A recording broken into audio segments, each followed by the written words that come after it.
Magandang gabi, Luzon, Visayas at Mindanao. Kayo'y nanonood ng Banatero sa SMNI. Ako po si Banat Bay. At ako naman po si Coach Oli. Ako naman po si Boss Dada. Ako naman si Master Judea. At ako naman po si Jay Guevara. Magandang gabi po sa inyong lahat. Tayo po ay mapapanood ng live sa Facebook pages ng Banateros Brothers, si Coach Oli, Banat Bay, and Boss Dada. At mapapanood din po tayo sa Facebook page ng Banateros Official, syempre. At mapapanood din tayo sa kapartner mo sa Balita at Servisyo and DZAR 1026 YouTube channel. Meron din po tayong Rumble. Ayan. Tsaka mapapanood din tayo sa mga cellphone nyo. Yan. Oo, kaya ayan, Banateros Worldwide, magandang gabi po sa inyong lahat. Naku po, Banateros, kamusta ang inyong mga weekend? Bago nagsara ang linggo, mainit yung mga hearing dyan sa Quadcom. Oo, unang-una, yung tawag dito medyo skandalosong statement na yung war on drugs daw ni PRRD na Davao model ang ginawa dito sa buong Pilipinas. Ang tanong, nakasama ba yun sa bayan? Banat Bay? Kaya nga natin siya binoto, di ba, dahil doon? Para naman kayo mga ungas. Di ba? Kaya nga natin binoto si Pangulong Duterte dahil gusto natin ilagay yung Davao model sa buong Pilipinas. Exactamente. Bakit kayo nagre-reklamo? Ang dami niyong sinasabi dyan, ha? Kayo talaga gagalit sa inyo yung susunod natin, yung ating guest ngayon. Kasi itong guest natin na to, alam niya yung mga nangyayari noon nung panahon ni Pangulong Duterte. Di ba? Pero siyempre, ano muna tayo? Pag-usapan muna natin yan. Coach Oli, sa tingin mo ba, yung Davao model, kasi ang sinasabi nila, yung daw reward system. Kaya nilang patunayan yung reward system na yun, Coach Oli. Alam mo, Boss Dada, sa mata ng inggitero, lahat ng gagawin, mali. Ng kanilang kinaiinggitan. Lahat yun, bibigyan nila ng kulay. Mamasamain nila yon lahat. Bawat kilos noon, may pumunta sa kanan si PRRD, masama. Pumunta sa kaliwa, masama. Dumiretso, masama. Lahat ng gagawin ng Duterte ngayon, masama. Pero kung ako tatanungin, dapat na dapat. Kaya nga siya tinutulak ng tao dahil inggit na inggit yung ibang bayan at ibang syudad dito sa Pilipinas sa Davao.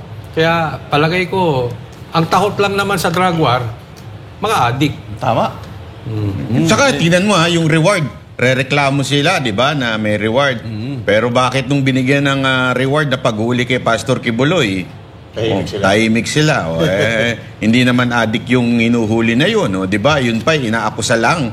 Hindi pa po yun convicted, hindi pa guilty. Dito, ano ba pinupugsa dito? Yung mga kriminal, mga animal, mga demonyo, mga mamatay tao, di ba? Bakit kayo nagre-reklamo doon sa reward? Hindi, eto even if tinanggi naman ng administrasyon, especially si Senator Bongo at kahit si Senator Bato, wala silang alam doon, pero gayon pa man, bakit kayo nagre-reklamo doon?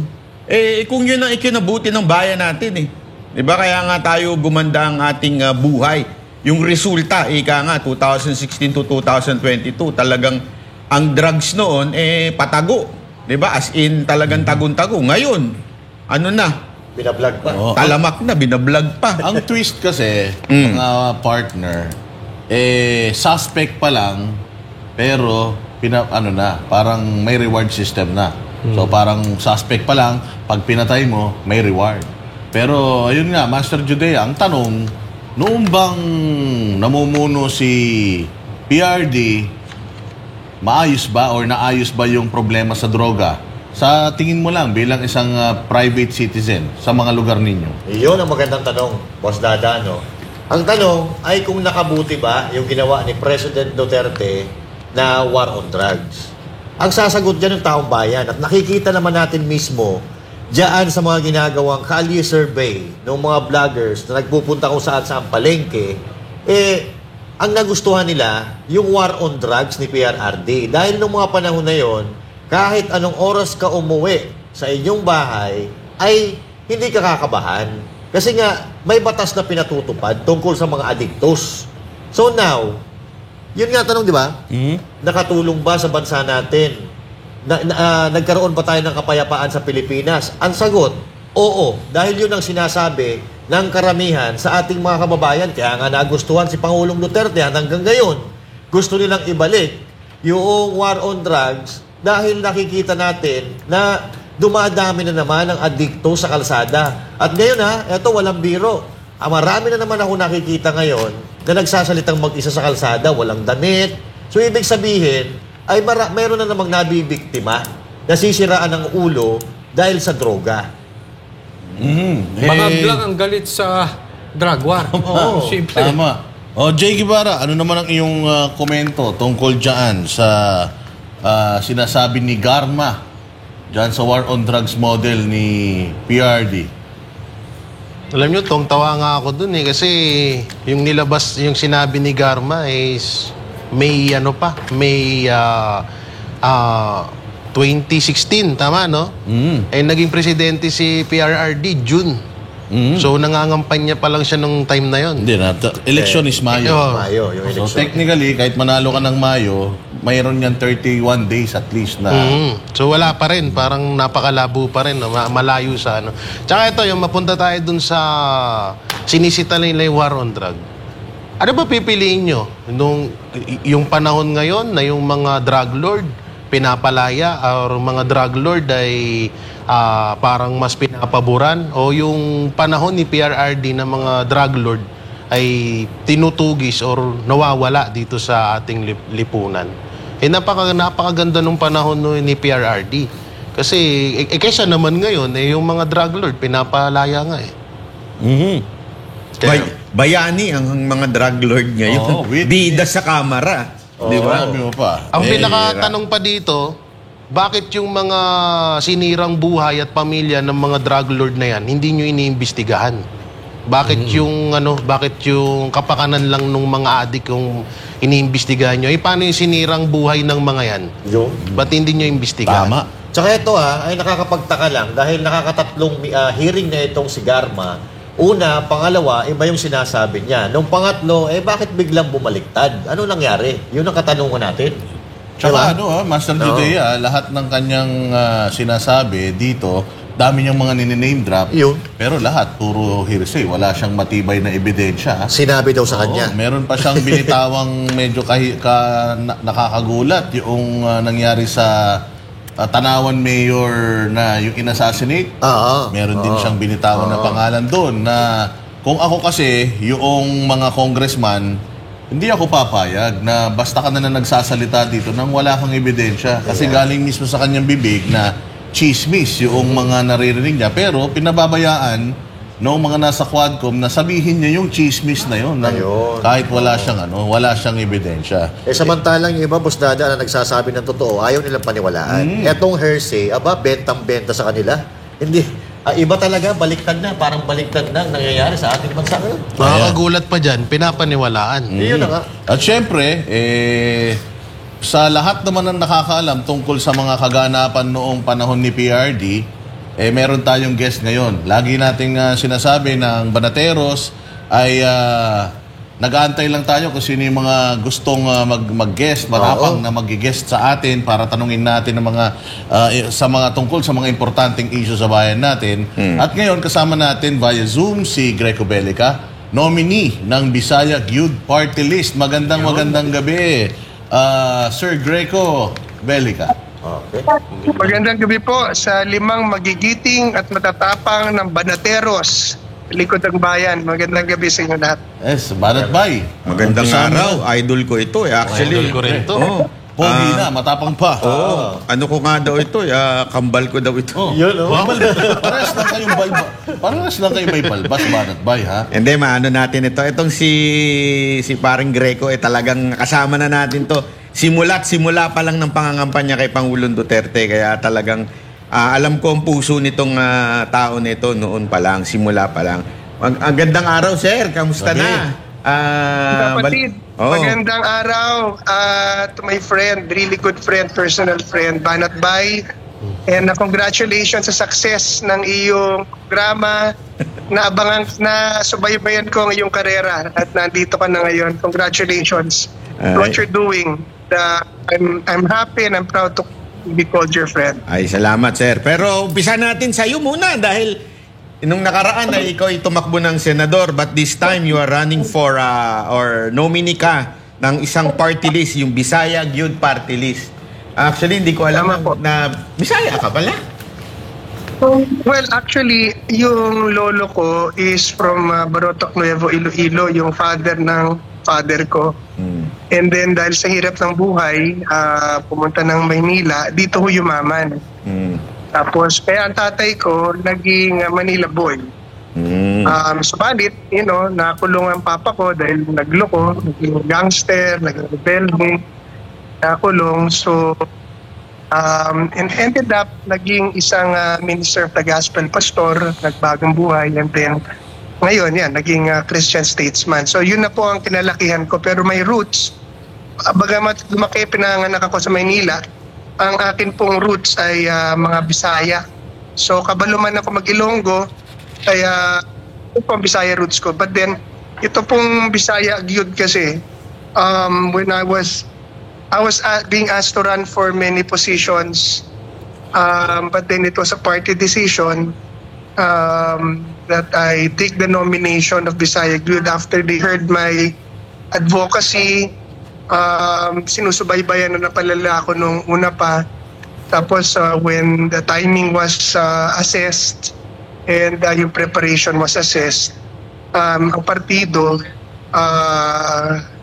suggested and voted that we take the party list candidacy para dun sa kongreso namin isulong yung mga advokasya nating tinutulak na noon pa para sa bayan, yung labanan ng droga, kriminalidad, korupsyon, terorismo, ang ibaba ang presyo ng bilihin, pagkain, national security, at ang Constitutional Convention ay tulak.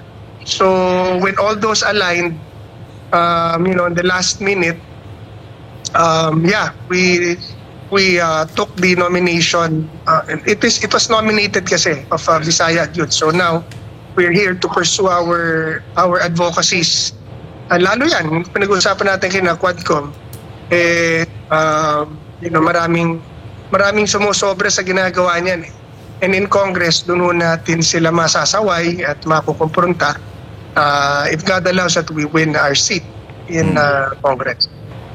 So masasabi ba natin na Sir Greco na isa sa mga dahilan ng inyong pagtakbo sa party list para talaga dito sa Kamara ay haharapin nyo yung mga umaabusong mga congressman natin dyan? Itatama po natin itatama natin yung mali regardless of who they are. Yung iba kasi nasa pwesto pa gaya ng katayuan at paninindigan ng banateros. Yung tama, purihin, pero yung mali, bigwasan or banatan, di ba? So yun ang mga exposés na kailangan gawin natin sa Kongreso dahil ang kapangyarihan mag-imbestiga does not bring with it the power to abuse authority, to abuse funds, sirain ng pangalan ng tao, diba, or panghimasukan ng mga investigasyon na dapat naman nasa korte, so, or especially gamiting political ang kapangyarihan ng Kongreso. Ang kapangyarihan po ng Kongreso dapat po ginagamit para sa tao. Paano pabubutihin, pa-improvein ang kabuhayan ng tao, poproteksyonan ang seguridad ng bayan, titigil ang korupsyon at red tape para lumakas ang ekonomiya. Yan po diyan dapat ginagamit ang kapangyarihan ng Kongreso, hindi sa politika. Ito pong ating Quadcom, puro politika Pag tiningnan mo, puro politiko ang issues ng kanilang mga investigasyon. Imbis na yung issues ng, investigasyon ng korupsyon, intelligence pa sabi nila, bakit yung sarili nilang pondo hindi nila ilabas para yun ang malaman natin dahil ang dami-daming issues ng pang-abuso ng pera sa Kongreso na hindi natin alam kung totoo at mali. Ba't hindi nila ilabas? Tapos namimili sila ng mga politiko. So, that in itself, nakikita mo na sumusobra ang politika sa investigasyon nila. So, itatama po natin yan. Okay. Sir Greco, no? At eto si Sir ay nasubaybayan natin ito noong panahon pa ni Pangulong Duterte at mga nauna pa doon sa PACC. talaga namang napakaganda nung kanyang mga ginawa doon sa kanyang ahensya na hinawakan. Anyway, Sir Greco, no? Dito sa Pilipinas, napakarami na po ng party list, no? At ang karamihan po dito ay mga wala namang silbi, bagkus ay ginagawang gatasan itong ating gobyerno. So now, if ever given a chance na mabigyan po kayo ng pagkakataon na manalo bilang party list, ano po ang pagkakaiba ninyo doon sa ibang mga party list na naglipa na ngayon dito sa isinusulong nyo po na party list Bisayang Youth? Unang-una sa Bisaya Youth, syempre ang itataas natin dito ay yung antas ng pamumuhay ng mga Bisaya. Yan, mahalaga po yun. Pangalawa, isusulong po natin dito yung pagpapalakas ng laban sa korupsyon, droga, krimen at terorismo. Palalakasin natin ang ekonomiya. We will create jobs. Government must create jobs. You know, wala akong problema sa ayuda, yung kaliwat ka ng ayuda. Ang problema ko ay yung ayuda na panghabang buhay. Ayaw ko nun. Dahil ayuda, limos po yan eh.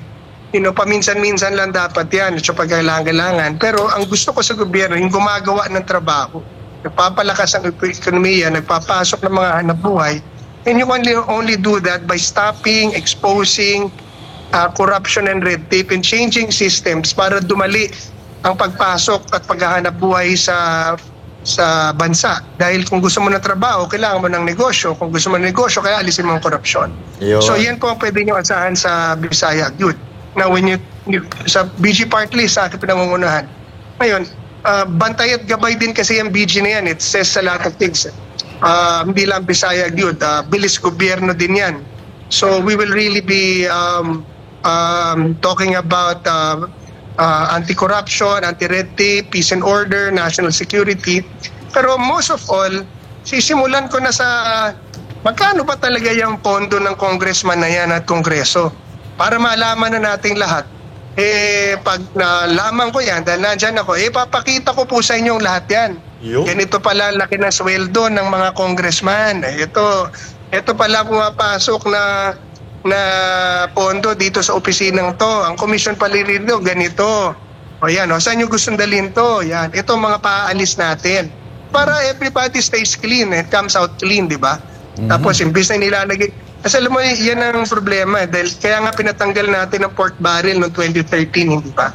Kasi nga, yung utak ng mga legislators at mga opisyal ng gobyerno, imbis na mapunta sa ano bang gagawin natin sa bansa, anong popondohan natin, anong proyekto natin.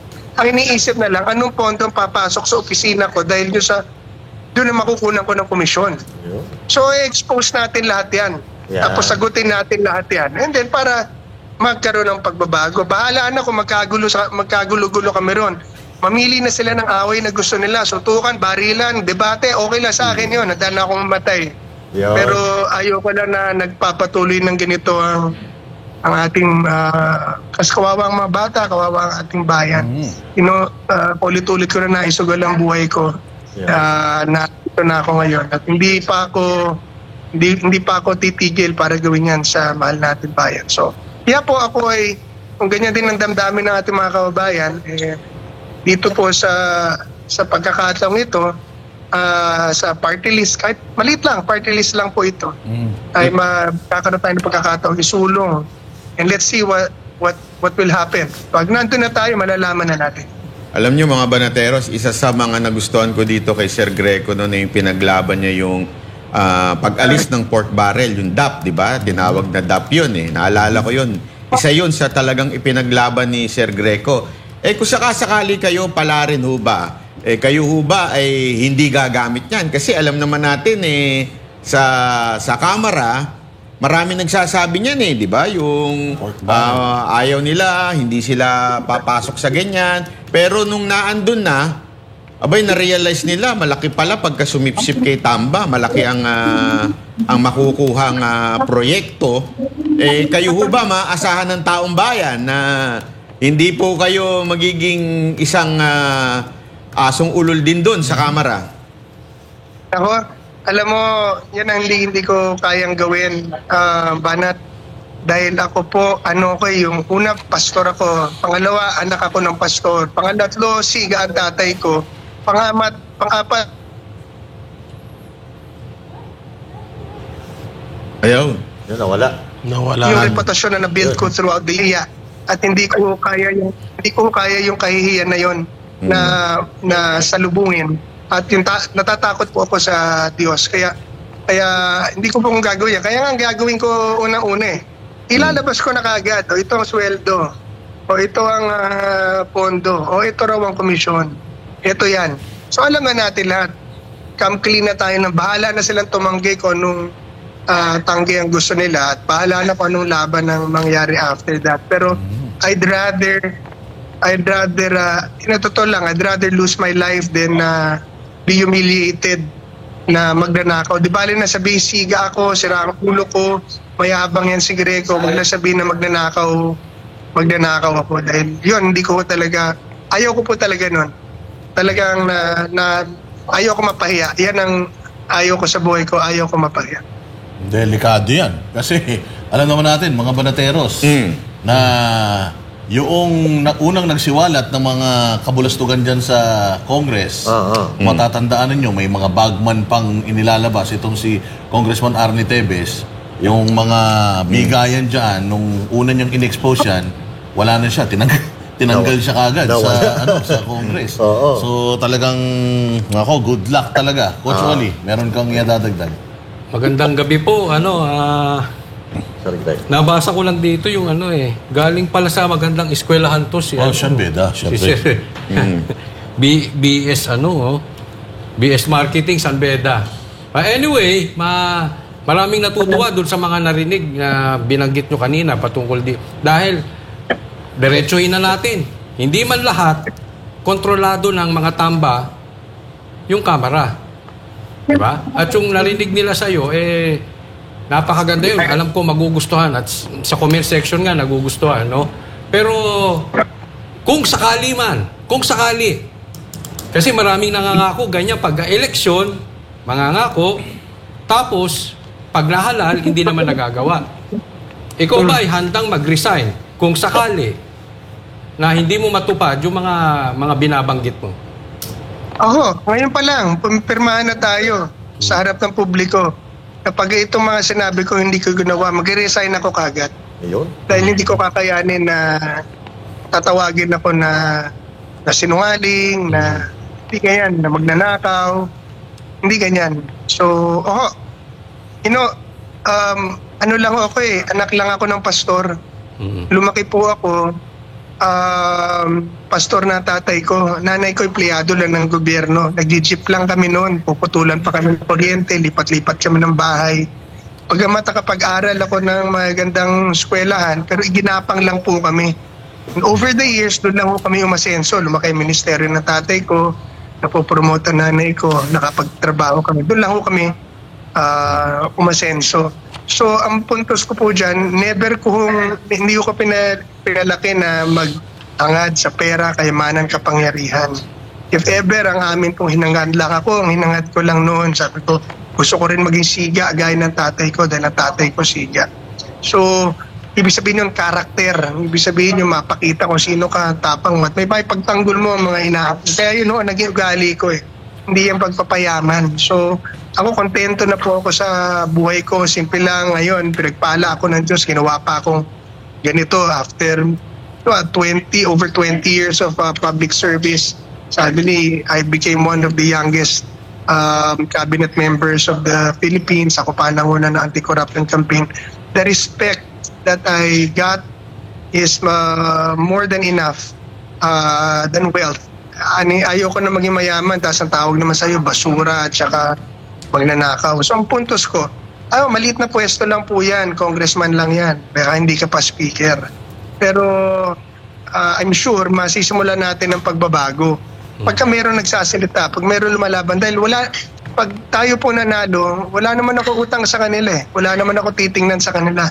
Ang nagpatakbo sa akin dito, taong bayan.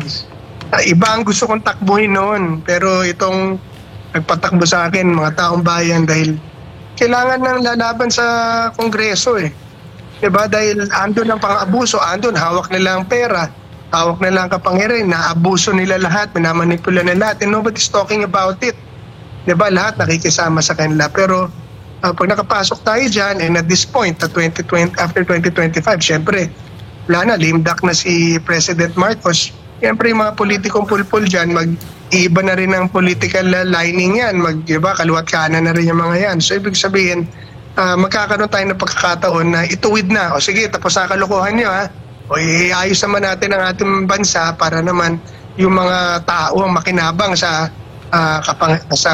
kayamanan, kapangyarihan, maibalik natin ang kalayaan ng tao dito sa bansa natin, dumami ang trabaho dahil the only way mo talaga mapataas ang ekonomiya, paparami ang trabaho at negosyo, talagang labanan mo ang korupsyon, ang red tape, alisin mo dahil yan lang magpapadami ng negosyo sa isang bansa. Number 83 na Pilipinas na investment destination. Ibig sabihin, wala na talagang 82 other countries before the investors look at the Philippines. Dapat nasa 1, 2, 3, 4, 5. Nako, kung talaga lang nag-iisip yung mga yan, madali lang gawin yun eh. You just have to do it. Wala nang pandemic ngayon. If, kayang-kaya yun ang gawin. But then, di mo ginagawa dahil nauuna ang politika. No? So, but then, through Congress, at least po dito natin may susulong yung batas. Bakit ba kailangan laging ang pera hawak ng speaker, hawak nila? Ilagay nyo sa mga departamento yan. Pag-usapan natin ng maayos yan. Huwag yun ang pinag-uusapan nyo, yung pondo sa opisina ninyo. Ilagay nyo yan para hindi nanghihingi sa politiko ng pera ang mga tao, whether ayuda, whether pang-ospital. Doon sa ahensya ilagay yan.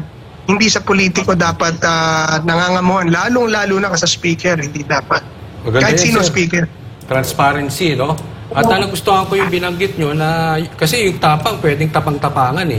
Pero yung tapang na may kasamang pirma, maganda yan kasi may asahan tayo. Ito para sa kaalaman ng iba, ang dami pong kinasuhan ni PAC chairman nung panahon niya. Di ba? Ang dami niyong kinasuhan nung time na sa korupsyon. 200 mahigit. High ranking. Pero matanong ko, pati yung follow-up si question Secretary lang. Duque, para lang malaman ng lahat na nung panahon natin wala tayong sinino kalaban kakampi. Pati yung si Secretary Duque, nakasuhan po namin yan. Yun. Yung study naman about PI tsaka kung sakaling kayo mahalal, PI tsaka mandatory drug test. Pati yung term extension. Ang atin po, Constitutional Convention. Ayoko ng People's Initiative dahil kulang yan. Tapos umangit na sa kanilang mga ginagawa. Ibig sabihin na huli na yung kanilang fake na PI, di ba? Nanghihingi sila, nagbibigay sila ng ayuda, tapos pirmahin nila. Iba pala ibig sabihin. So ayoko niyan.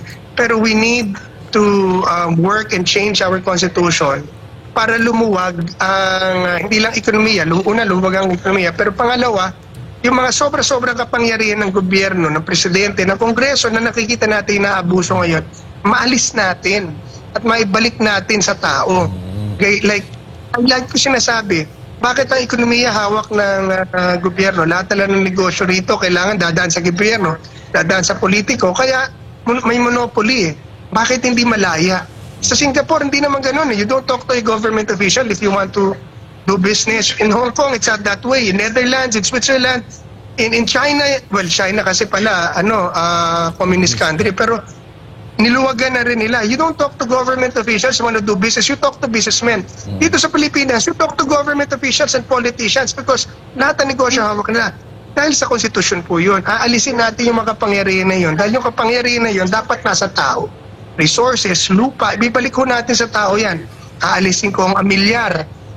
Tapos yung mga public lands, bibigay po natin sa mga Pilipino yan. Dahil ang lupa sa tao naman talaga yan eh. Hindi naman sa gobyerno yan. Dahil paano naging sa gobyerno ng lupa? Wala pang gobyerno may lupa na. So, Constitutional Convention po ang aking isusulong. Yan naman po isusulong ko noong una pa. Hindi po papasok dyan yung mga term extension nila dahil taong bayan po ang sasali sa Constitutional Convention, hindi po mga legislators. Secondly po, yung sa mandatory drug test, yung mga hahawak ng public office, dapat mandatory yun. Yun. Pero yung hindi, kasi may kalayaan tayo, hindi ba? So, pwede natin ganang, pero kung hahawak ka ng public office, magpa-drug test ka. Dahil public office is a public trust. Yeah. And you have to be accountable to people at all times, sabi po na sa Ligang Batas. Yun, maganda yun. Che Guevara, baka may additional ka. Yun, ano ko lang dito kay Sir Greco. Paano kaya, Sir, kung gawin din sa inyo yung ginawa kay Marcoleta na tinanggal sa Mga komite. Sa mga komite? Ano pong gagawin nyo doon kung sakaling gawin mo sa inyo yun? Kalayaan po nila yun kapangyarihan po nila yun. Wala po ako magagawa kung gagawin nila. In fact, inaasahan ko na po ang gagawin nila yun. Pero hanggang doon lang po yun. Tatanggalin lang ako ng komite. Tanggalin nyo. Diba? Bakit? Magkano ba yung komite na yan? Kayo, magkano ba ang komite nyo dyan? Ba't kayo naandyan? Yung pinagagawa nyo sa Quadcom, magkano ba yan? Yun. Diba? Bakit kayo dati palakpakan kayo ng palakpakan. Sabi ni Senator Bong sa drug war ngayon, puro kayo kalaban ng, halos lahat kayo kalaban ng drug war. Diba? Magkano ba yan? Diba? Number 2, si Garma. Inamin na niya na nung sa kwento niya, may reward money daw. So tumatanggap siya. O ngayon, ba't ka ganyan? Magkano yan? Meron ba yan? Magkano yan? So, sa madaling salita, Sir Greco, parang talagang pera-pera na lang ang labanan ngayon? Yan po yung sinasabi kong pang-aabuso na kailangan po nating Tutukan. Tutukan. Dahil inaabusin nila yung hawak nilang pera, naabusin nila yung hawak nilang kapangyarihan. Ang tanong ko, bakit ba nasa speaker? Nasa kongreso dapat yan. Diba nasa speaker nga ba? Pero tingnan natin, hindi ko masagot dahil pare-pareho tayong wala dyan, di ba? Pero pag nandiyan tayo, makikita po natin. Pero yun po mga tanong ko, paano ko paniniwalaan si Kerwin Espinosa? Drug lord yun sinungaling talaga yun takutin mo lang na papatayin mo yun, magkakanta na yun. Convicted Pag sasayaw nga kakanta yun, pag sinabi mo kumanta sumayaw ko, kundi papatayin kita di ba? Itong si Garma, inaamin na niya na may reward money daw noon sa kwento niya. O ibig sabihin, nagpatanggap ka, humahanap ka ng reward. Ayan ngayon, sino magsasabi na wala kang reward? Diba? Tama. Doesn't mean umiiyak ka, totoo na. Daming artista umiiyak, hindi man totoo. Tama. Lahat na ngayon, umiiyak Si Mabilog, umiiyak. Si Kerwin, umiiyak. Ito, umiiyak. Hindi ba, meron din parang nasukol siya na yung isang opisyalis sa pagkorba, yung pinapatay daw. At ito yung sinasabing mastermind. So, hindi natin na alam kung saan pupunta yan. Sir Greco, ang tanong ko po pang-ilan po ba kayo na kayo po ba ang first nominee, second nominee? Opo, ako ang first nominee ng BG Party List.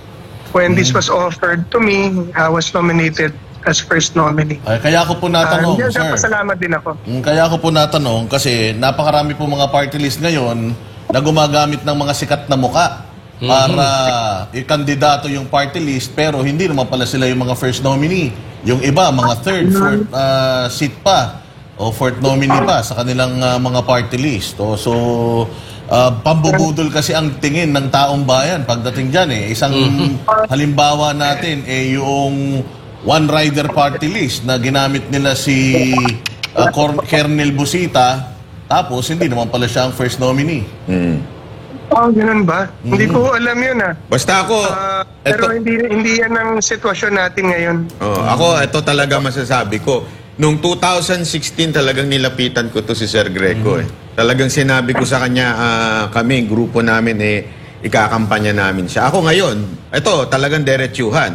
Sa party list, ito talaga ikakampanya ko. Kasi kilala ko ito si Sir Greco. Talaga ang kanyang integridad at paninindigan pagdating sa paglaban sa korupsyon ay matindi. Talagang malupit po ito si Sir Greco. Ako na magsasabi sa inyo, marami ho itong kwento na hindi niya na maaring maikwento dito kasi ongoing yung mga cases, pero napakarami nitong kinasuhan kahit yung mga quote-unquote nagpapanggap na malapit kay Pangulong Duterte nung panahon niya. Kasi noon siyang inatasan at pinagkatiwalaan ni Pangulong Duterte. Sige, pag may corrupt, talagang demanda mo. Siya ang pinagkatiwalaan. Yan ang laging Bakit inabolish? Yun lang. Pero gusto ko yung narinig ko kay Sir, Gusto ko yung mga narinig ko, kaya kung susuportahan natin, papirmahin na natin. Papirmahin natin. Pag hindi natupad, Pwede natin. Ako, sigurado ako. Diba? Pag hindi natupad yan, ako mismo magre-resign sa Banateros. Oh, ganyan ang antiwala ko dyan sa Sir Greco na yun. Hindi, wala akong biro ito. Kasi nakasama ho namin yan. As in sa lahat ng laban ni Pangulong Duterte, grabe ho ito lumaban. At si Pangulong Duterte talagang antiwala kay Sir Greco. Matindi. Kakaiba. Pag si Sir Greco ang nagbigay ng papel, yari ka. Tama mali, di ba, Sir? Kabahan na kayo. Pag siya nagbigay ng papel kay Pangulong Duterte, si Pangulong Duterte, kumbinsido ito na walang hocus-pocus dito, walang palakasan kay Sir Greco, walang ganun kay Sir Greco eh. Yun. Pero alam mo, Banat, ang isang gusto ko sa mga legitimate at mga solid na mga Duterte, yung Duterte supporters, at mga nasa gabinete ni PRD, humble. Kasi hindi naman sinasabi ni Sir, yung mga yan, sa ilang namin narinig. Kanina din, lagi niyang sinasabi na party list lang, pastor lang, government official lang. Napansin ko na very humble si Kong Greco. Gusto ko pong ipaintindi kasi sa taong bayan na ang Kamara, yung mga congressman, napakalaki po ng napakalaki po ng kanilang ginagampanan sa gobyerno natin. Considering na sila po yung may power of the purse. Paintindi po, Sir Greco, sa taong bayan, yung importance po, kasi baka mamaya, niloloko-loko lang nila yung pagboto ng congressman sa mga distrito nila eh. Kasi akala nila, 3 years lang yan, congressman lang yan. Paintindi sa taong bayan, Sir. Ang isang representante ng distrito or congress, tawag po dyan yung mababang bahay or mababang kapulungan dahil mataas sa kapulungan yung Senado, pero yun po ang Kongreso, yan po ang gumagawa ng Appropriations Act, mga batas at polisiya ng isang bansa. Yung Appropriations Act po, dun po china-channel ang lahat ng gastusin at proyekto at programa ng gobyerno na kailangan ng isang bansa, from national security to individual needs ng distrito at ng tao. Yung kanilang mga batas na ginagawa will spell the future of our nation. Ibig sabihin, pag palpak na batas, palpak na bansa. Pag maayos na batas, maayos sa ekonomiya, maayos ang buhay, giginawa ang buhay.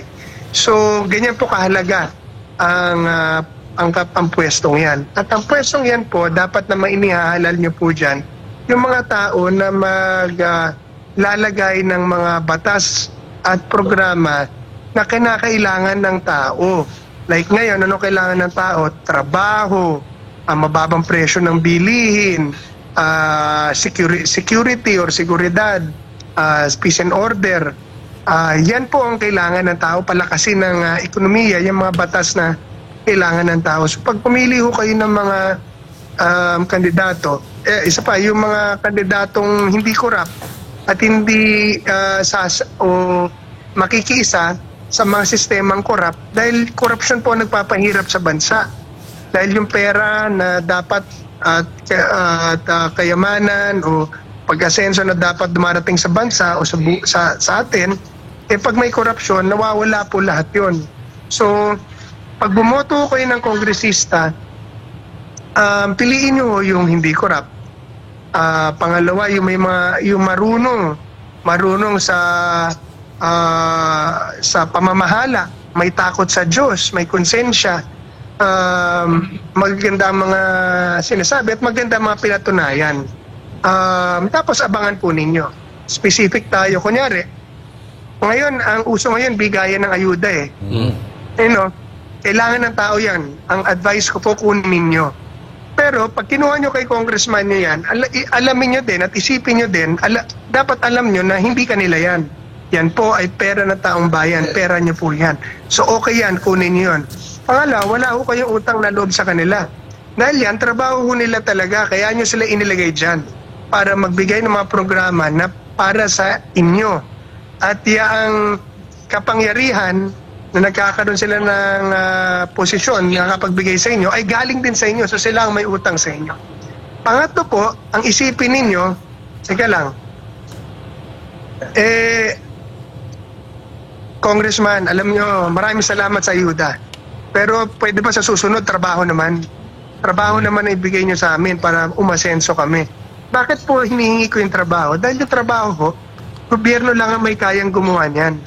Dahil pag gusto mo ng trabaho, ang kailangan gawin ng gobyerno, itigil ang korupsyon at red tape. Alisin ang red tape.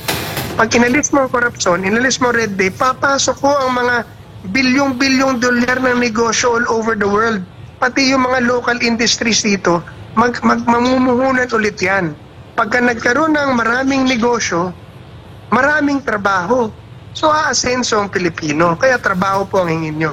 Dahil para maibigay nila yan, aalisin nila ang korupsyon, sisiruhin nila ang red tape. Yan po ang kailangan natin. Pang-apat, pag binigay yan kayo ng pera, tandaan nyo, babawiin yan.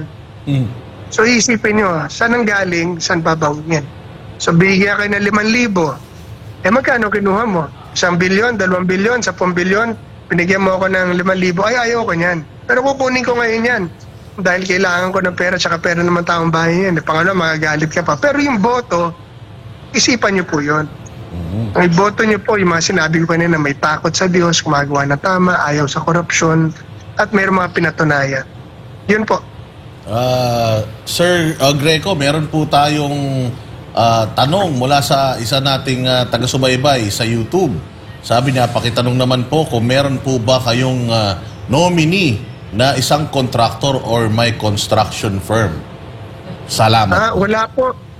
Ang aming mga nominees are mga sundalo at mga pastor. Yun po ang aming mga nominees. Second nominee ko po is si General Carlos Kita, na dating Deputy Director General ng Anti-Red Tape Authority at retired one-star General ng Philippine Army. Tapos ako po ay isang pastor. At iba ko po mga kasamahan dito ay mga pastor at mga sundalo din po. Tsaka sa tingin ko, hindi nakakayanin. May naghaharin ng kontraktor dun eh. Meron na? Oo. Para kilala mo. Ewan ko. Pwede ba yun? Tanong nyo askirado ko, kilalang kilala ni Sir Greco yun. Kilala niyo yun, sir? Umamin po ang umamin na contractor sila na congressman ay 60. 60? Mula Dami. po 70, 60. Yung sila mismo Pero siguro mga 95% doon, kung hindi man sila, kanila, or associated sa kanila yung contractor nila. Naku. Dati talaga yung mga Pilipino, boto lang ng boto eh. Pero ngayon, dahil sa mga nakikita natin mga ganitong tanong, nakikita natin na yung mga botante natin unti-unti na rin tumatalino. Alam na nila kung paano nagkukurakong itong mga itong mga politiko. At syempre, salamat sa mga kapatid kong banateros kasi isa talaga kayo sa mga nag-e-expose ng mga kabulastugan dyan. Kaya tumatalino pati mga botante natin. Yan. Tuloy ako. Dapat kayo maging congressman, kayong 5 Kaya pag nanalo tayo, umupo ho kayo sa board namin para doon yung banata ng banata nilalabas natin sa kongreso. Hindi, alam nyo, Sir Greco, tatakbo talaga kaming party list. Nung nalaman kong tatakbo ka, sabi ko mangangampanya na lang ako para sa'yo. Atras na lang kami kasi... Salamat kapatid. Hindi, kasi talaga ako sayang ito eh. Walang biro ito unang nalaman ko na talagang nabudol nung unang-unang tinanggal yung departamento mo. Doon talaga ako sabi ko pambihira. Ito yung nagpe-perform ng matino nung panahon ni Pangulong Duterte. Yun pa ang tinanggal. Anti-corruption, pambihira Alam naman. na kung bakit. Di ba? Kasi kung nandiyan si Ibabalik po natin yan, Kabay, Brother Bay, doon at palalakasin natin yung opisinang yan. Kasi isa yan sa hinihiling sa akin ng mga local governments ngayon. Ibalik daw ang PACC dahil nakita nila yung tulong noon sa kanila niyan na nung meron yan tsaka matinding anti-corruption campaign. Talagang yung mga maraming natalong corrupt na opisyal, maraming korupsyon ang napigilan. Hindi na zero lahat pero napigilan. Yung malaking bagay na pipigilan dahil hindi gaya ngayon, walang kinatatakutan. Kita mo yung t-shirt na yan, yung polong yan. Yan pa rin yung suot ko ngayon, Yan pa rin yan. Si Sir J, merong Sir Greco, may tanong lang Yes, sir. ako sa inyo kasi kadalasan nakikita ko sa mga project ng mga congressman, may mga logo nila sa mga, kung hindi pangalan, apelido. Pati party list. Pati, sa mga party list, may mga logo po. Ano po ba yun? Tama ho ba yun na kapag may katulad yan, may pinagawang tulay, ang pangalan bridge, tapos apelido, pangalan ng kandidato. Tama ho ba yung ganon, Sir Greco? Well, hindi. Dahil pera ng taong bayan yan. Kaso lang, politicians being politicians, hindi nila mapigilan ang sarili nila. Pero mali po yun dahil those are tax money. Hindi ho nila dapat ginawa. Dapat ho ipagbawal natin yan. Huwag nila pinapangalanan. Kung sila nag-donate noon, di sa kanila kung pera nila. Hindi naman trabaho nila yun diba? So, hindi ko kanila yon. Sir, anong masasabi ninyo dito? Ito, medyo personal ito dahil alam ko, kakilala nyo ito. Isa sa mga congressman, kayo, pastor. Ang father nyo, bishop, di ba po? Pero may isang bishop din na nandun sa kamera na grabe ang yaman, ika nga, ng kanyang pamumuhay. Ano masasabi nyo ho dito? Well, parang kilala ko yung bispong yan. Well, we belong to the same district. And ayoko magsalita kasi na masama dahil personal ko yung kilala. Pero kami naman puro kami lingkod ng Diyos at lingkod ng bayan. Haharap kami lahat sa Panginoon. At kung kami ay nagkamali, dapat kami magsisi. So I will ask God to bring out the truth and punish whoever he should punish. Sir, isa pa, ito pa ang pinakamatinding tanong. Kailan tayo magra-ride? Nagra-ride kasi sir. Napapanood ko yun sa Rider Facebook. din ito si sir Kailan pa tayo magra-ride? Napurnada na yung mga ride natin Tama nga, magyaya ka nga ulit, Banat. Tama yan. Yan ang napakasayang gawin natin. Bilang rider, bilang rider, ano ba sa tingin nyo nakikita nyong problema? Alam ko, medyo hindi natin masyado napapag-usapan to, pero pagdating sa trapiko, alam naman natin ang laking nauubos sa ekonomiya ng Pilipinas ng traffic sa atin. At bilang rider, anong sa tingin ninyong kulang? Well, definitely kulang dito yung safety ng mga riders, yung welfare nila. Number 2, kulang talaga kalsada. At siksikan dito masyado. Parang lahat, grabe na talaga ang siksikan dito talaga sa Metro Manila. That's why we really have to expand and build more roads, build more bridges, and lanes para mas safe ang daanan ang kalsada for riders. Dahil, alam nyo ba kahit yung malalaki nating motor, mabangga mo lang ng isang maliit na kotse yan, balentong po talaga yan.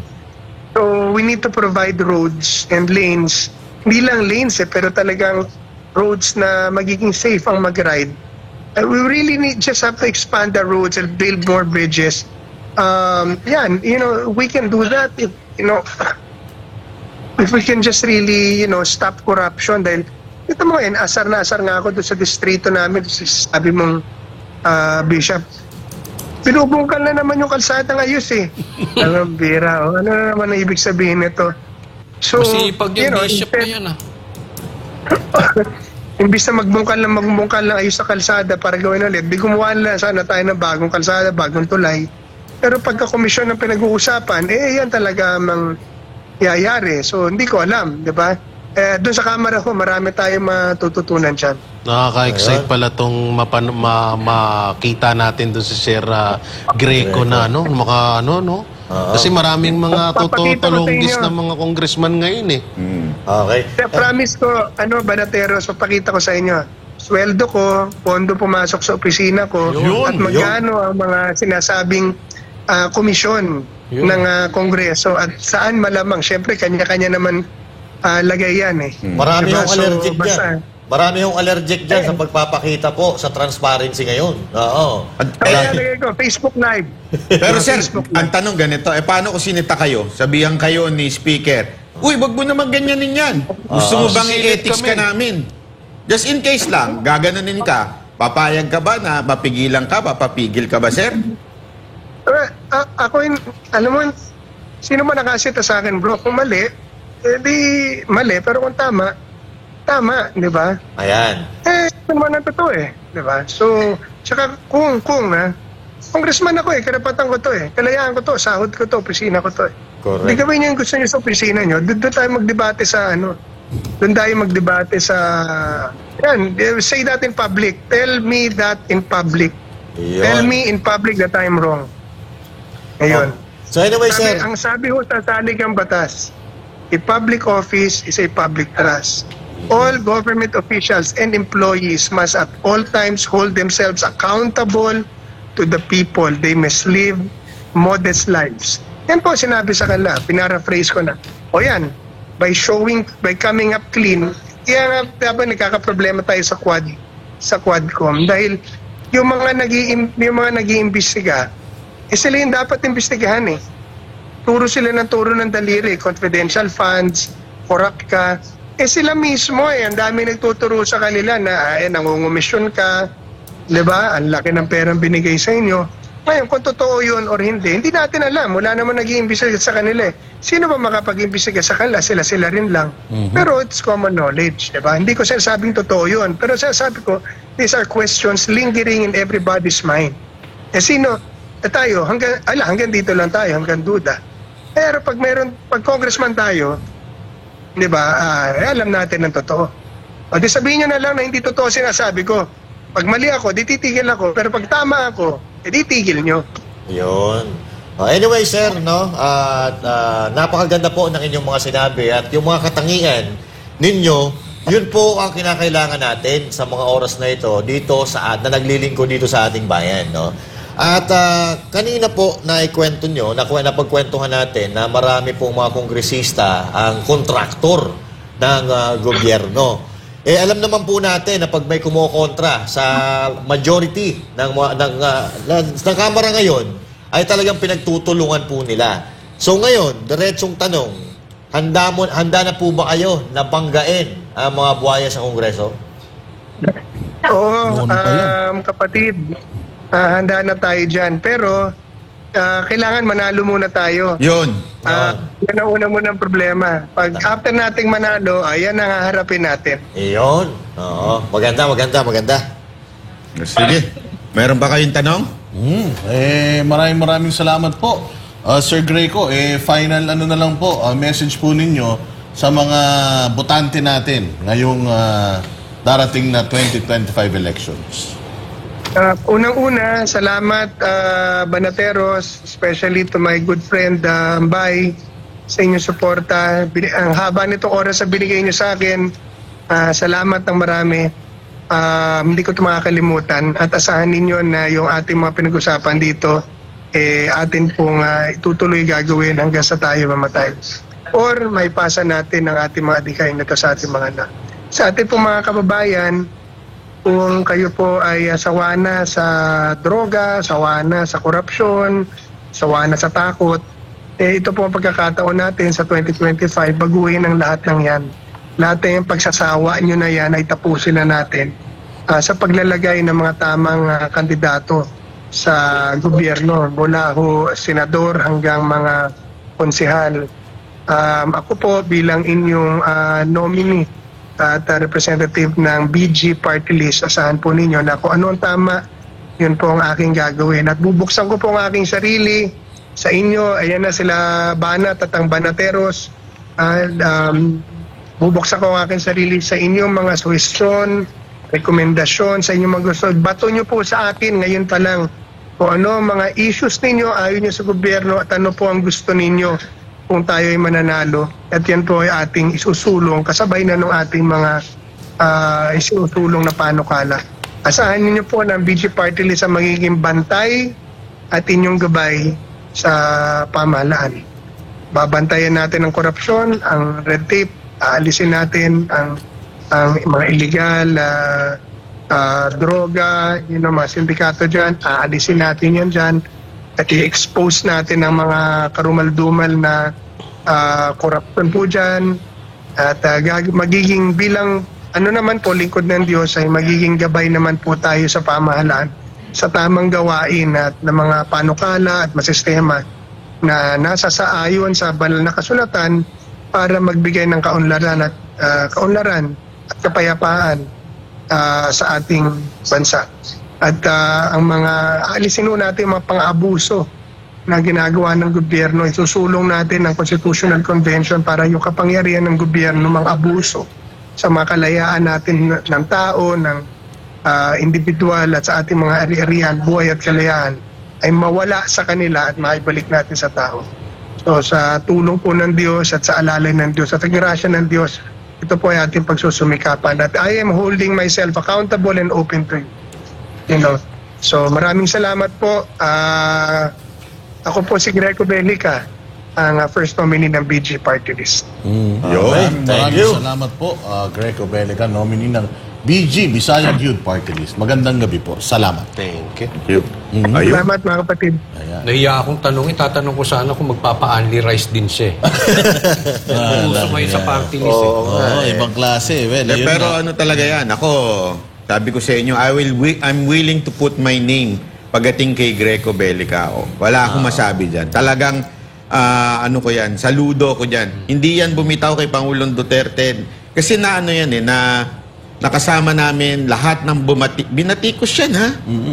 Ng vlogger ng mga luka-luka. Binatikos yan. Walang biro. As in, binanatan at dinurog yan. Kasi nga, masunurin niya kay Pangulong Duterte. Kung kasi may merong binibintang na kesyo, hindi daw niya dinimanda. Hindi naman niya maintindihan na wala sa ilalim, may jurisdiction lang yung PACC. May level lang, may salary grade lang yung hanggang dun lang siya pwede. Hindi siya aabot sa secretary. Although, sinuggest niya na kasuhan nga si secretary. Ngayon ko lang nalaman yun, Duque. Pero gayon pa man, grabe ho yan. Grabe ho talaga yan si Greco. Kaya nanginayo nga ako nung tumakbo siyang party list. Sabi ko, pang senador ito eh. Oo nga. Pang senador itong tao na ito. Kaya lang, ngayon ko lang naisip na pagtanto, tama. Ang gera ngayon, nasa Kamara. Wala sa Senado. Kaya tama siya dyan sa, kailangan siyang maging ilaw dyan sa Kamara. Ang dami ng demonyo dyan. Yan, tama yan. Kasi May bishop pa nga ang pangalan ng isa eh. meron. Pastor itong si Greco Belica, no? Meron pang isang pastor na magaling din. O ito si Pastor Apollo Kibuloy. At gusto nating malaman, mapulsuhan natin mula sa ating mga netizens kung ano bang gusto ninyong komite ang hawakan ni Pastor Apollo Kibuloy kung sakaling siya ay manalo bilang isang senador. Yan. Ako yung committee ni yung Tiberos. Gawin niya. Hindi, walang biro promise. Kasi doon naman, yun ang expertise ng KOJC, di ba? Mga bata. Kaya nga binaligtad lang siya eh. Pero yung tinan mo, mga bata, di ba nagpunta tayo doon, yung Christmas show, di ba? O yung nagpa-Disneyland pa doon.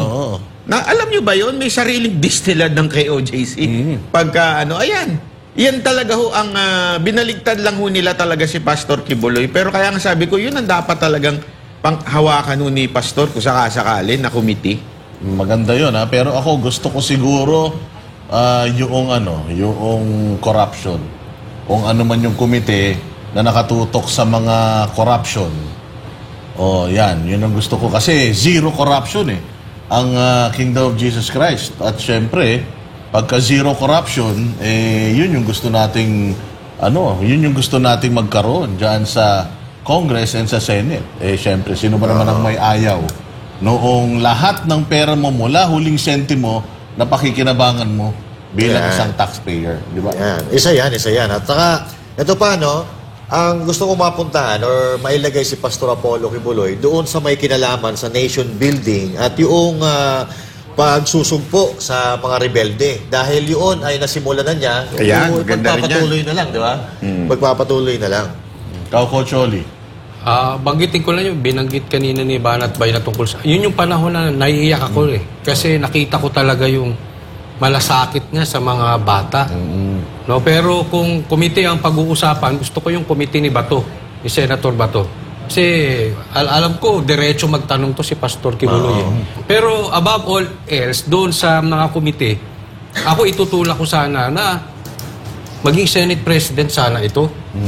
At itulak din natin na kung posible, suportahan natin ng todo-todo si Pastor Kibuloy maging number 1. Napaka-importante kasi alam natin dadayain. Posible posibleng dadayain si Malaking Pastor chance. Kibuloy. Malaking chance yan. Kaya, pero kung magiging number 1 siya, madaya man siya, magiging senador pa rin. Pero paano madadaya? Sabi nung baklang chismosa, hawak daw ni Duterte yung Comelec. Ay, oo. Napakinggan, narinig ko yun. Pasensya na, pero Presidente ba si... naalala ko lang yung baklang chismosa na yun, na scammer. Hindi naman tiga rito. Hindi kasi uso talaga ngayon yung mga scammer. Yan ang ano. Yan ang mga nagsasalita ngayon. Yung ba yung Di ba? sabi hawak daw ni Pierre Andia Comelec? Oo, tapos Yun yung ending. sabi ko nga, nabaliw ako doon Ang ganda na nasimula, bigla na hawak ni Duterte yung Comelec. Paano nangyari yun? Pero Pakahawak niya natutuwa ko rin yung yung sinabi ni yung sinabi ni Coach Oli na wag lang madaya. Ang problema, bukod sa palagay ko dadayain to, sana talaga wag. Kabang-kaba, kailan ba yun? I think, isang gabi, narinig ko yung statement nung ni Utoy. Oo, sabi ni Utoy, ano daw, parang mockery of democracy ng Pilipinas, yun daw pagtakbo ni Pastor Apollo Kibuloy. Ay, wow. Oh, at sana daw madaliin na ng US yung extradition treaty dahil daw kung magiging senador si Pastor Kibuloy, mapoprotektahan siya nung Abogado ba yung utoy na yan? Di ko nga alam Sabi ko nga kung bawal sa isang akusado ang tumakbo bilang senador, palagay ko mas bawal ito sa mga guilty na sa mga kaso ng pang-aabuso sa mga kabataan, di ba?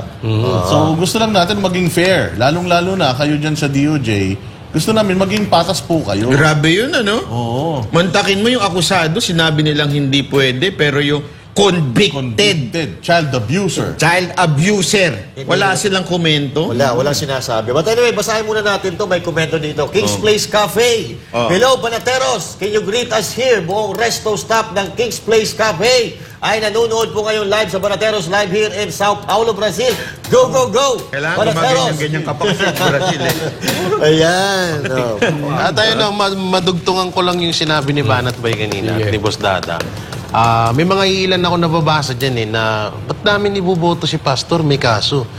Oy, ba't yung iba nga dyan convicted? Yung iba yan may mga kaso, mas dihamak na mas grabe ang mga kaso nila kaysa dun sa yung kay Pastor nga hindi pa nga napapatunayan yung iba nga dyan yung iba nga dyan talagang napatunayan at convicted niya. Kaya wag nyong ipagmayabang sa amin yung sinasabi nyo na hindi namin ni si Pastor dahil may kaso. Yung iba nga dyan mas dihamak na mas matitindi yung kaso. At ang masama niya, ninayaan pa ng gobyerno natin. Iba nga, umaatin pa ng SONA. At meron pa, dito, sabi, shout out sa Esiminay at Banateros. Good afternoon po, watching live from Israel. Kahit nagliliparan ang mga missile sa Alapaap, walang makakapigil sa panunood sa inyo. Palakpak. Oy, ingat kayo dyan, Ingat, mga kababayan natin, may mga Speaking Pilipino of na missile. namatay. Pero dyan mo malalaman talaga matatapang mga Pilipino, no? Kahit malay mo naman, kapag si Pastor Apollo na naging senador, mabawas-bawasan yung mga kababayan natin na nag-a-abroad kasi nga zero corruption, di ba? Gobyerno ang gumagawa ng trabaho sa Pilipinas, kaya asahan natin yan. Yun. Banat ba, ano masasabi mo dun sa paghahamon ulit ni President sa China? Hinahamon na naman nung nakaraan. May sinasabi na naman siya. Parang gusto talaga ata magkagera din nito dito sa Pinas Anong hamon? Drug test? Ewan ko sa kanya, basta may sinasabi siya sa China Yung hamon muna ng taong bayan, ang atupagin niya, wag na yung hamon ng ibang mga bansa. Takot ka sa drug test Ang ganda nung sinabi nung isa, ako gusto ko si Pastor sa Committee on Public Works. Like planning, construction, oo, maganda yan. Lahat, siya na kaya lahat. Parang lahat, pasok siya, banat ba Kaya nga. Dapat siya ng presidente nga tinakbo chairman of all the chairmans. Pwede ba yun? Kasi parang lahat ng mga idea ng mga netizens natin dito, kung ano yung mga magandang pamunuan ni Pastor, pasok siya lahat no? Alam niyo kung bakit? Kasi nakita nila. Nakita nga nila yung Alam mo, may mensahe nga ako sa mga taga KOJC. Alam niyo, di ba yung mga ganyang pagkakataon na nangyari sa inyo, yung hindi magandang siege, Alam nyo, ginamit yan ng Panginoon para makita ng buong mundo kung ano ang meron sa KOJC. Kasi kung, hindi naman sa di ba, syempre kung walang pangyayaring ganon, hindi ho lalabas ang buong istorya ng KOJC. Maaring hindi nyo nga alam kung ano ibig sabihin ng KOJC, pero dahil sa pangyayari na yon, it resulted to something which is maipakita sa buong mundo yung magandang nagawa. Tama. Sabi nga nila, di ba, yung kung ang demonyo man ay minimin niya yung isang bagay na maging masama, pero ang Panginoon ho, yung masama na yon, kaya niyang gawing mabuti. So, itong mga demonyong gumagawa na pinagbintangan si Pastor Kibuloy, maaaring akala nung iba nagtagumpay sila, pero ang nangyari talaga ay yung kagandahan ng nagawa ni Pastor ang lumabas. 'Di ba? As in yung hindi lang po ito sa sa lugar, pati sa kaugalian. Nakita ng buong mundo kung anong klaseng mga Pilipino ang nanirahan diyan sa KOJC. Tama. Yun ang kinagandahan, 'di ba? Na nangyari po. At isa pa, madugtungan ko yan, dahil din sa nangyaring yung pagkubkob sa KOJC, nakita natin lahat kung gaano ka-vulnerable yung mga religious organizations natin dito sa Pilipinas. Vulnerable from abuse na nanggagaling sa mga diktador na mga nasa gobyerno. Yeah. Kaya kung iboboto natin si Pastor Apollo Kibuloy, ang pangako niya sa taong bayan at sa lahat ng mga mananampalataya ng iba't ibang relihiyon dito sa Pilipinas ay freedom of religion. Napakaganda. Oo. At bukod pa doon, Boss Dada, yung nabanggit ko kanina na sana mag-number 1, tulungan natin, suportahan natin si Sana. Pastor Kibuloy na mag-number 1 kasi ang nakikita ko rito, kung siya yung magna-number 1, very possible, bagamat malayo pa, pwede siyang maging running mate ni BP Sara, pwede siyang Vice President on 2028. Pwede. Kaya titingnan natin yung bigger picture, more than the Senate. Malaki ang maitutulong sa atin. Kaya, alam nyo, yung pagkakataon, yung chances, yung opportunity na may dumating na politikong ganito na hindi corrupt, may bibihira yan. Ilang taon na ba si Pastor Kibuloy ngayon? He's at 74. So 6 years, 3 years na lang. 3 years na lang. So 77. Kaya pa. Very capable pa. Kaya, Hindi, kasi hindi nga siya mukhang 74. Mas mukha pang Mukhang 74 bata. si Risa Yes, sa kanya no? Ano pa yun? Lalaban pa ng ng takbuhan sa atin yun. Pwede. Nagbabasketball pa eh. Grabe. Oo. Di ba? Anyways. So sana, pero ito, mga banateras, ito yung inaantay natin. Meron pa ba kayo sasabihin? Wala na. Hindi, ito at dugtungan ko lang yung mga sinasabi at napakaganda na ang usapan natin ngayon kasama si Sir Greco kanina. Ito yung mga dapat na inilulukluk natin sa pwesto, yung galit sa korupsyon. So, ito na ang tamang pagkakataon. Meron tayong Pastor Apollo C. Kibuloy, tapos meron tayong iba pa na galit din sa korupsyon. At si Pastor Kibuloy, katulad nga ng sinabi ko, na hindi pa nangangako, nagawa na. Alam nyo ba kung ano yung nakalagay? Walang litrato niya, walang pangalan ng pastor nakalagay doon sa pinamimigay nilang goods para sa Diyos at Pilipinas nating mahal. Ito ang piliin natin ng mga politiko or kandidato ngayong darating na halalan. Yung may pagmamahal sa Diyos at sa Pilipinas nating mahal. Meron palang nag-comment dito, gusto ko lang sagutin kasi medyo halata. Kasi parang lagi niya sinasabi na, bakit iniwasan ni Greco yung mag-comment kay Bishop Abante? Okay? Kasi alam nyo, talaga naman pong, actually, yung tanong kong po yun, talaga ho magkaibigan sila. Magkakilala ho talaga yan. At ang maganda ho kasi dito kay Greco, hindi ho siya yung tipo ng trash talker. Nakikita mo na kaagad yung pagiging Christian dito kay Greco at pagiging pastor. Although, hindi nyo ba napansin, binanggit niya yung nangyari dun sa distrito nila na yung mga hukay, pinitik niya yung issue, hindi yung tao. Tama. Ganon kasi ang tapat nating maunawaan. Kasi tayo minsan mahilig tayo, hindi, kailangan, buray mo kagad yan, babuhin mo. Hindi pa, kasi tandaan natin, nasa isang hindi ho sila pareho ng denomination in a way, pero Protestant. Ibig sabihin, ayaw ho nila siyempre magbastusan.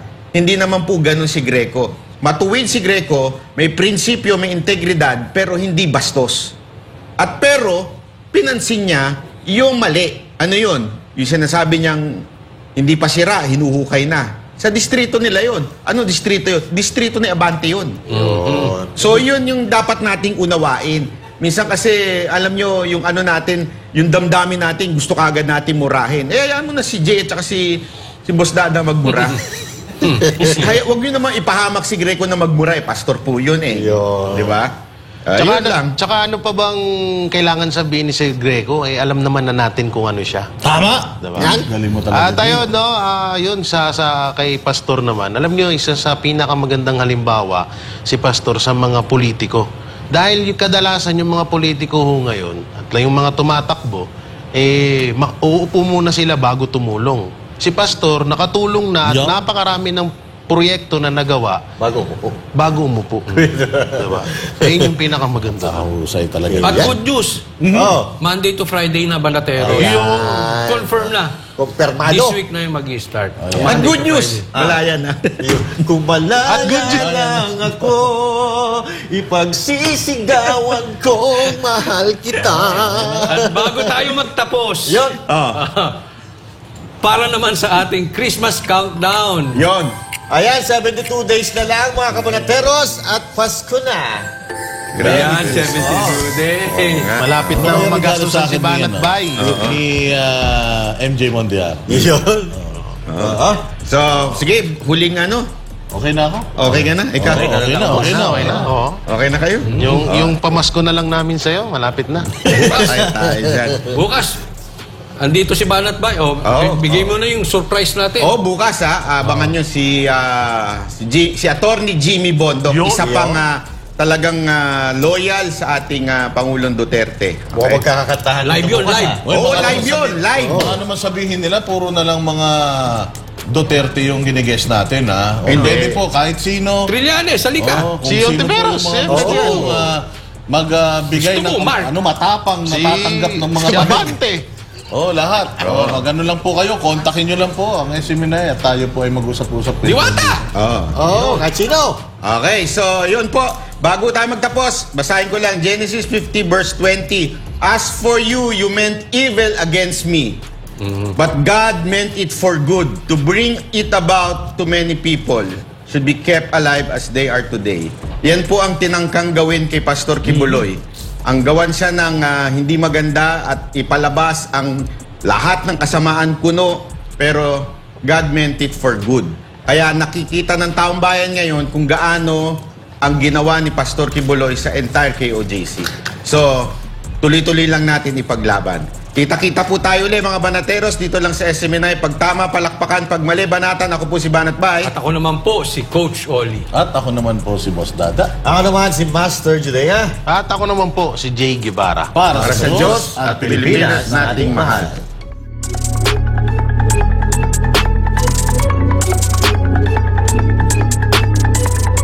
Para sa Diyos at Pilipinas nating mahal. Kailangan yung tayuan yung prinsipyo. Kailangan nandun ka lagi sa tama. Para ito sa mga tunay na lalaban para sa bayan. Pagkamali, banatan. Pero pag tama naman, palakpakan natin.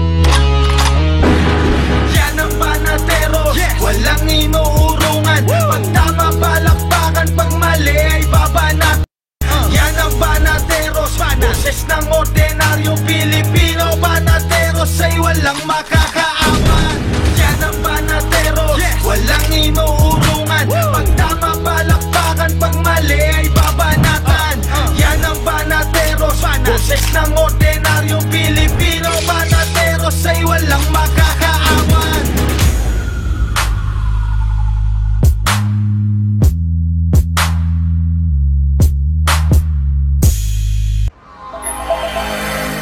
Subscribe to SMNI News Channel and turn on the notification bell to keep you up to date. Also visit our official social media accounts and join our community on Viber and Telegram.